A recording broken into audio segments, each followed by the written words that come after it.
En France, il y a plus de 3 millions de logements vides et inutilisés. Ça représente plus de 8% de la totalité de tous les logements qui existent en France d'après l'INSEE. Alors ces 3 millions de logements, qu'est-ce que c'est? Ce sont soit des habitations en vente mais avec un prix de vente trop élevé donc personne ne veut les acheter, soit des logements en très mauvais état donc personne ne veut les acheter, soit des logements dont on a hérité mais qu'on ne veut pas et qu'on n'arrive pas à vendre, soit des logements qui sont fuis car on sait qu'il y a beaucoup de gens qui partent des petites villes et des villages pour vivre dans les villes.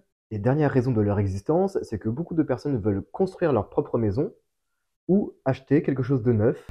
Et si tu vivais avec la même déco intérieure que les héros dans tes séries télé? L'entreprise Ooze a créé un logiciel de plan 3D pour créer des plans qui ressemblent énormément à ceux des séries télé. Et dernière chose dont on va parler aujourd'hui pour tout ce qui est domaine de l'immobilier, c'est une étude de l'entreprise Foncia qui a été dévoilée comme bilan de 2023. On apprend qu'il y a eu 15% de transactions pour les logements anciens en moins, que les surfaces de ces habitations vendues sont en moyenne 3% plus petites qu'en 2022, et que pour faire une vente, il faudra compter environ 8 jours de plus à présent. Vous pouvez trouver toutes les autres informations sur leur site.